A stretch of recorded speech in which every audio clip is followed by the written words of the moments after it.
We're joined by Mahesh Ganorkar, the Republican in the 4th Congressional District, challenging incumbent Representative and Democrat Valerie Foushee. You go by Max. Max, thank you for being on the show. Thank you, sir. Thank you for having me. Well, you're running for office. Tell us about yourself. Why are you running? I'm running because when I came to this country, I saw the opportunities that this country offers. And I see that North Carolina's 4th District can have those opportunities. It's that someone's got to do it. Someone has the vision to do it.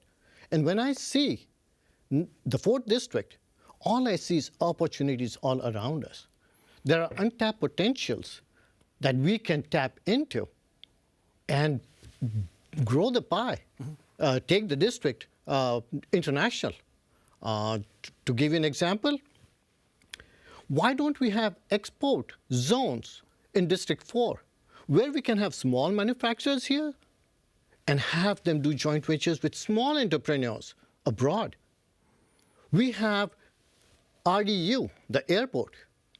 It's connected to Europe. What more would you ask for? We can bring in tourism here. Think about the kids in the black school districts. I call it zip code segregation because we have ended segregation in this country, but these kids, for unfortunate reasons of where they were born or where they live, are basically in a school district where they cannot grow from there. What I would like to see is have opportunities for everyone, from kids in the school, give them vocational training. If we have manufacturers who come to the export zones here, they can have jobs locally. You like apprenticeship programs. Factory comes, a big business comes to your district. Yes, sir. Have the schools feed that if they need that many workers. Exactly. And what do we do to bring businesses here? What do you do? We give them tax breaks. My idea is that if they get to export to other countries, all the income they bring in from export business is theirs to keep tax-free. Let's put the money back in the business. Let's grow it. Let's talk about educational freedom. You said you want school opportunity for all children regardless of zip code. That's easy said. Would you publicly fund each student with a voucher that they take to a public school or a private school? Or would you expand private school and leave public schools alone? I mean, as a congressman, there's only so much you could do, but what do you see? I'm not getting into the 10th Amendment. Yeah. I know education is a 10th Amendment issue, but we can use the muscle of federal dollars to free up students here. And by that, I mean, let's give them scholarship vouchers. Let's privatize education for a moment. Because I'm not saying this because I'm saying it, I have actually seen it. India privatized education. And guess what? There were more schools, construction went up, automobile industry went up because they needed more buses. Uniforms are mandatory there, so the textile industry picked up. Of course, education industry picked up. They needed more teachers. So now you have all over growth.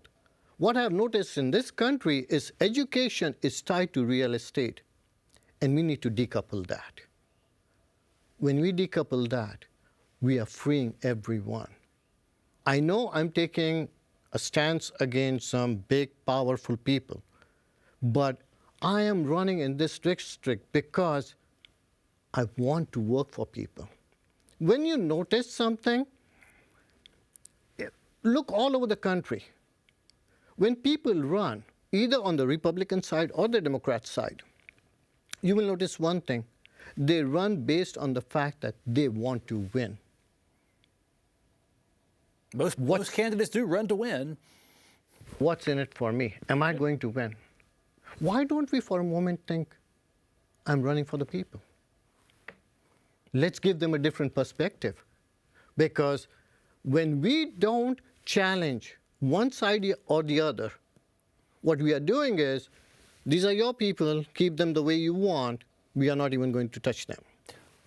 I ask this of candidates, there are several types of Republicans, conservatives, there's libertarians, there's social conservatives, there's MAGA, and now there's Republicans that are called rhinos. They're not Republican enough. Where do you fit into this?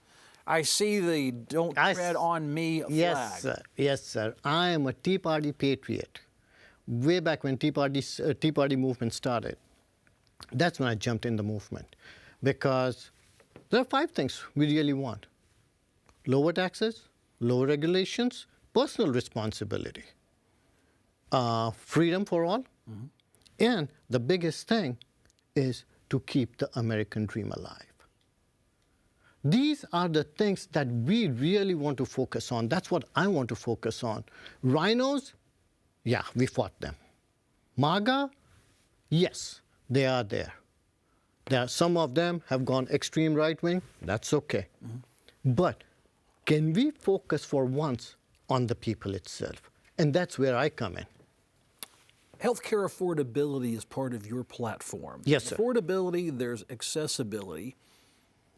And you're a Tea Party patriot at circa 2011. What do you do about healthcare access? Well, I have, again, a very different plan than what we are used to here. When you look at the state and federal funding, we are spending about anywhere between $3 to $5 trillion on healthcare. So believe it or not, we already have socialized medicine. What can we do to really help people? And this is where my plan comes in. If we take that money and provide insurance vouchers where people can go get insurance from all over the country, let there be competition, we cut waste, fraud, and abuse that's associated with any government program. When we do that, the patient can really keep the doctor he or she wants. The left would say, great idea, but take that 3 to 5 trillion, let's give it to the government, eliminate private insurance. What happens if that happens? No, sir. No, sir. I have seen time and time again that privatization works. When you put government leviathan in place, and when I speak from my personal experience. I have seen what happens when government gets big. Now you start putting departments on top of department and on top of departments. What happens is now you're spending money without getting results for the people who we promised would get the results. I did see this on your platform. You say legal and illegal immigrants should be carrying health insurance. No, sir. No, sir. They should carry their own? Well, if they're coming here legally. Legally? As a visitor? Yes. Or as an employee. When you are going to board a plane to come to the U.S., you better have insurance on you. From home? From home. Those who are coming illegally, well, number one, we need to tighten the border. And thanks to President Trump, he has done that. But if they are here illegally, we need to start charging it back to their countries. You take them back, or if they are here illegally, we cannot deny health care by law, but let's hold their governments accountable for the medical bills. Of all the interviews I've done with candidates, you talk about insurance freedom, and it's not just healthcare insurance freedom. You were talking about insurance freedom. Explain what that policy is. It is unique, and like all these interviews we've done, I've never heard this. Right, exactly, and that's what I was talking about. That we are already spending so much money on Medicare, Medicaid, and healthcare, $3 to $5 trillion. We still can use that money, and probably far less than that, to provide insurance vouchers directly to the people. We still have to encourage employers to provide insurance. We have that. It works good. The poor people don't have that. They go through a system where there are middlemen taking up the chunk of money allotted for the people. And that's where my plan comes in, that if they have the insurance vouchers, they are free to buy that insurance from anywhere in the country. federal policy, tariffs. This administration, the Trump administration, using them widely. Some Congress members say it's a congressional duty, not an executive branch duty. Where do you stand on tariffs? Blanket bad policy, or are they needed in certain sectors? I have never been a fan of tariffs. Why again? Speak from my personal experience. Tariffs is what killed India. When I was growing up, anything we imported was heavily taxed. What happens is the people end up paying those things. I am not in favor of tariffs at all. I was never in favor of tariffs. I am not in favor of protectionism either. I would take a different stand on that with President Trump. I did not like it, and I would not support it.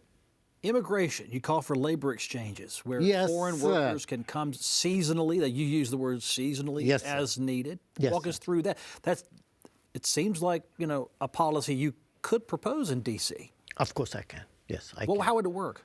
Okay, so all we have to do is we look at construction industry, we look at agriculture, we look at other hospitality. All of them want workers. Why don't we bring workers through a seasonal exchange where we have checked out who they are before they come to the country? When they get here, they come through the labor exchange. But visas are out there. You can get your visa and come over and work. That could work. That could work, but then people overstay visas. And this is my plan.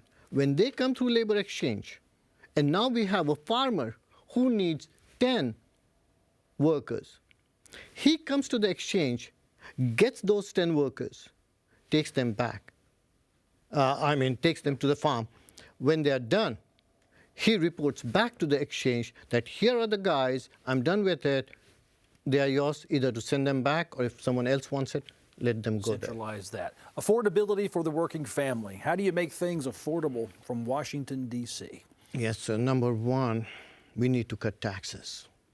Energy taxes. I've never been a big fan of taxes, to be honest with you, because, like again I said, speak from experience, taxes is what killed India.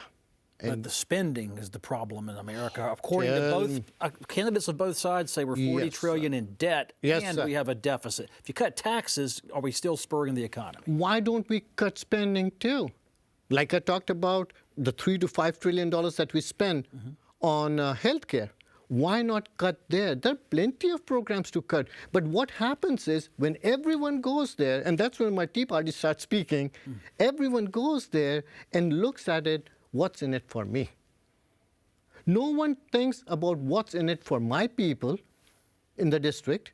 No one thinks about what's going to happen to the next generation. This kind of debt is unsustainable, and a welfare state will not sustain. Again, seen it before. We have to cut spending in every corner we can. How do we make everyday prices lower? Is it the federal? I would, number one, take off the gasoline tax. That's the biggest, element that starts building up. Gas tax? Gas tax. What's next? We got to take federal income taxes should be low. I mean, when you look at any kind of tax, you put money in people's pocket, and you will see the growth ground up. And that's how I see things. That when we take all the taxes combined, we are paying way more than what we actually sign off on the income tax papers. We are paying property taxes, we are paying sales taxes, we are paying, you name it. When we are buying goods, we are paying taxes on that. When you are importing goods, you are paying taxes on that. When you add up all the taxes, obviously the cost of living is going to go up, because the corporations who are collecting those taxes are basically doing government's job. We've covered a lot of topics. Thank you, sir. This is Mahesh Ganorkar. He goes by Max. He'll be on the ballot. in the 4th Congressional District, Republican candidate challenging Representative Valerie Foushee. Sir, thank you for this time and for explaining your platform. Thank you, sir. Thank you.